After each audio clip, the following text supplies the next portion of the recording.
आपल्यासोबत आमदार सुनील प्रभू आहेत. सर, काय बोलाल गॅस संदर्भात? गॅस मिळत नाही, मात्र सरकार बोलते की गॅस 25 दिवसांनी व्यवस्थित भेटते, सर्व सुरळीत सुरू आहे. काय बोलाल? सरकार काही सांगत असेल तरी पण सर्वसामान्य जनतेमध्ये प्रचंड मोठा रोष आहे. गृहिणींना जेवण करणं मुश्किल झालेलं आहे. कमर्शियल हॉटेल्स आणि मेस जे आहेत त्या बंद पडलेल्या आहेत आणि लोकांना प्रचंड मोठा उद्रेक आहे. गॅस सिलेंडरची गोडाऊन जिकडे आहेत तिकडे देखील लोकांच्या रांगा लागल्यात. मालाडमध्ये एक गोडाऊनवरती लोकांनी आज हल्ला केला आणि सिलेंडर पळवण्याचं काम केलं. इतकी परिस्थिती जर आज मुंबईमध्ये असेल तर ग्रामीण भागात ही परिस्थिती हळूहळू वाढणार आहे आणि उद्रेक लोकांचं वाढेल. सर, महत्वाचं जे गॅस आहे, जे हॉटेलचे कमर्शियल गॅस आहे ते 4-4 हजाराला भेटा ब्लॅकमध्ये. ब्लॅकपेक्षा बरेचसे हॉटेल्स बंद झालेले आहेत. लोकांना मेसमध्ये जेवण मिळत नाही, ही परिस्थिती आहे. आणि म्हणून सरकारने गांभीर्याने यापूर्वी घेतलं पाहिजे होतं, पण ते घेतलं नाही. आज परिस्थिती हाताच्या बाहेर गेला. आपण एक लक्षवेधी एक प्रश्न मांडला होता त्या तांदळा संदर्भातील, त्याच्याबद्दल काय बोलायचं? तांदूळ ते प्लास्टिक मध्ये आहे, गुजरातला आयात होतं. काय शासकीय याच्यामध्ये रेस्टिंग दुकानामध्ये जो तांदूळ दिला जातो त्याच्यामध्ये एक तांदूळ असा आहे की लोकांना वाटतं प्लॅस्टिक तांदूळ आहे की काय, पण तांदळावरती आयनची प्रक्रिया करून तो तांदूळ मिक्स करून तो गोणीमध्ये भरून तो ग्राहकांना दिला जातो. तो आयन मिक्स तांदूळ आहे. त्यामुळे अशा बाबतीत जेव्हा आपण एखादा प्रयोग करतो तेव्हा नागरी खातं जे आहे, अन्न नागरी पुरवठा, त्यांनी एखादं परिपत्रक काढून लोकांना ही माहिती दिली पाहिजे. त्याच्या PROने किंवा दूरदर्शनवरती, चित्रवाणीवर तुमच्या मार्फत लोकांपर्यंत पोहोचवलं पाहिजे होतं. मग लोकांचा गैरसमज दूर झाला असता. ते एक विषय आहे.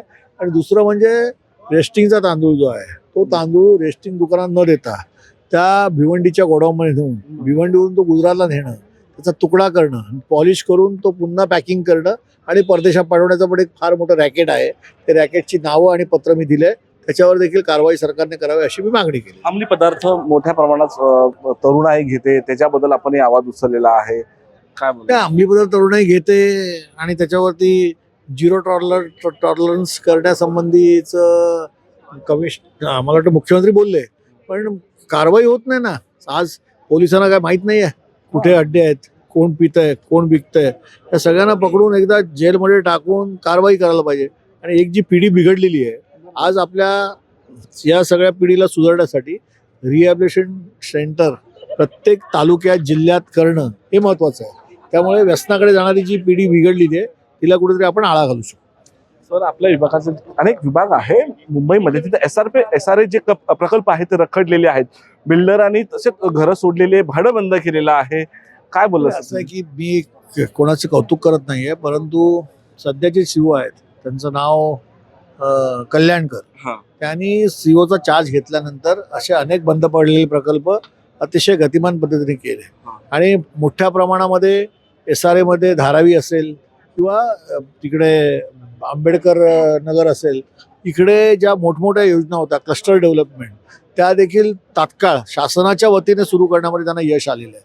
त्यामुळे ज्या बंद पडलेल्या योजना होत्या त्या सुरू करण्यामध्ये त्यांना यश आलं असलं तरी अजून अनेक सुधार ज्या सुरुवातीच्या डेव्हलपरने ज्या जागा घेऊन जे प्रकल्प अजूनही भाडं न देता तसेच ठेवलेले आहेत त्याच्याबद्दल आणखी गतिमान पद्धतीने काम करणं आवश्यक आहे. सरकारने त्याची दखल घ्यावी असं मी बोलतो. सर, म्हाडामध्ये काल एक मोठा घोटाळा झाला. त्या संदर्भातील जे CEO आहे त्यांनी या संदर्भात FIR केलेला आहे. जे संक्रमित शिबिर होतं, गेल्या 25 वर्षापासून जे ठेकेदार आहे ते वापरत होतो, 121 कोटीचा घोटाळा, त्या संदर्भात गुन्हेही काल दाखल करण्यात आले. सर, रिपेरिंग बोर्डाच्या या ट्रान्झिट स्कॅम बद्दल मी सतत बोललेलो आहे. फार मोठा भ्रष्टाचार इकडे होतोय, पण याच्यावरती कोणी कारवाई केली नाही. आज ते कोणा लक्षात आलंय आणि त्याच्यावर कारवाई झाली असेल. धन्यवाद सर, टॉप मला बोलल्याबद्दल. हे होते आमदार सुनील प्रभू यांनी आज जे काय मुद्दे आहेत, प्रत्येक तो मुद्दे SRA असो, काय ड्रग्स असो, काय तांदळामध्ये जो काय भेसळ आहे, ते प्रत्येक मुद्दे आज लक्षवेधीमध्ये मांडलेले आहेत.